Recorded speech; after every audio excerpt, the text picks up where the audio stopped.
Asteroid Bennu से नमूने लाने पर फंसा पेच। यान से गिर रहा है, बेनू से लिया गया नमूना।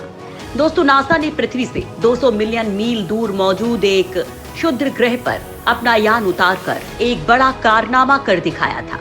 इस क्षुद्र ग्रह पर यान उतारने के पीछे नासा का मकसद था उसके बारे में ज्यादा से ज्यादा जानना। नासा के यान ने इस ग्रह से कुछ नमूने लिए थे, लेकिन अब इन्हीं नमूनों को लेकर एक बड़ी मुश्किल खड़ी हो गई है, क्योंकि अंतरिक्ष यान ने जो नमूने लिए थे वो अब यान से निकलकर अंतरिक्ष में फैल रहा है।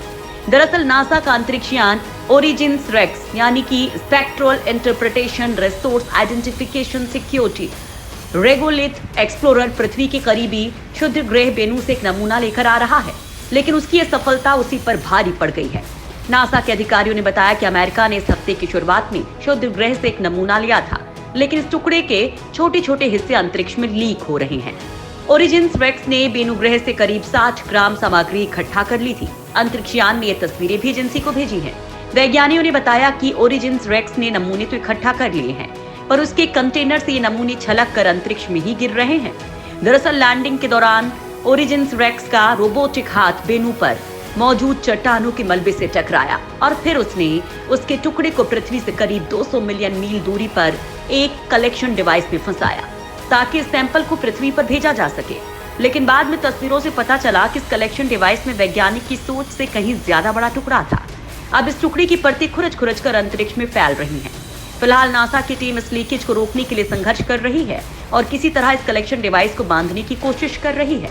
वैज्ञानिकों ने उम्मीद जताई कि जल्द ही इस समस्या को सुलझा लिया जाएगा। दरअसल ओरिजिन्स रेक्स नासा के नए फ्रंटलाइन प्रोग्राम का तीसरा मिशन है। वॉशिंगटन में नासा के साइंस मिशन निदेशालय के लिए हंट्सविले, अलाबामा में अमेरिकी अंतरिक्ष एजेंसी का मार्शल स्पेस फ्लाइट सेंटर इस कार्यक्रम का प्रबंधन कर रहा है। अमेरिकी अंतरिक्ष एजेंसी की मुख्य वैज्ञानिक जेंटे लॉरेटा ने अभियान के बारे में बताते हुए कहा कि ओरिजिन्स रेक्स ने उम्मीद से कहीं अधिक नमूने इकट्ठा कर लिए और अब उन्हें धरती पर सुरक्षित लाना किसी मिशन से कम नहीं है। अब इस डिवाइस के स्थिर न होने के कारण टीम इससे हो रहे लीकेज का सही अंदाजा भी नहीं लगा पा रही है। अगर ये प्रक्रिया जारी रही तो नासा को 2023 में सैंपल कैप्सूल के वापस आने तक ये भी नहीं पता चलेगा कि उसने क्षुद्र ग्रह से कितनी सामग्री इकट्ठा की थी। लॉकहीड मार्टिन के निर्मित लगभग $800 मिलियन का मिनी वैन आकार का अंतरिक्ष यान 2016 में लॉन्च किया गया था और ये प्राचीन क्षुद्र ग्रह का पहला सैंपल लेकर वापस आ रहा था। ये यान मार्च 2021 तक पृथ्वी पर वापसी की अपनी यात्रा शुरू नहीं करेगा। धरती की उत्पत्ति के रहस्य से उठ सकेगा पर्दा। बेनू ग्रह से लाए गए सैंपल की मदद से वैज्ञानिक सोलर सिस्टम की शुरुआत के बारे में स्टडी करेंगे। धरती पर जीवन कैसे शुरू हुआ, इसके रहस्य भी ये सैंपल खोल सकते हैं। दरअसल कई रिसर्चर्स का मानना है कि धरती से एस्ट्रॉइड्स की टक्कर की वजह से ही यहाँ जीवन पैदा हुआ था। नासा के अधिकारी एस्ट्रॉइड्स को टाइम कैप्सूल कहते हैं, क्योंकि वो ग्रहों के साथ ही बचे हुए मटेरियल से बने हुए थे।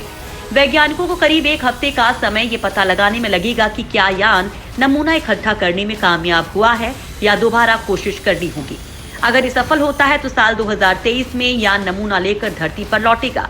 जेनेवा स्थित भू नियंत्रण केंद्र से दिए गए निर्देश के अनुरूप यान को बेनू की कक्षा से सतह के करीब पहुंचने में करीब 4.5 घंटे का समय लगा।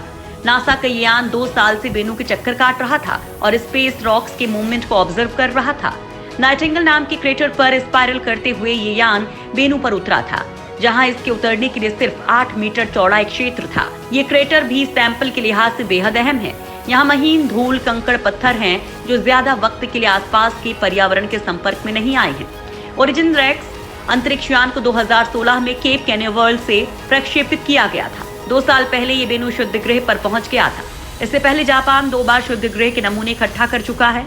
ये अंतरिक्ष यान 3 साल बाद यानी सितंबर 2023 में धरती पर वापस लौटेगा। बेनू क्षुद्र ग्रह आम क्षुद्र ग्रहों से काफी अलग और खास है। ये 2 क्षुद्र ग्रह या पिंडों के टकराने से बना है। ये इसकी संरचना से साफ पता चलता है, जो कि धरती के टेलीस्कोप तक से दिखाई दिया था।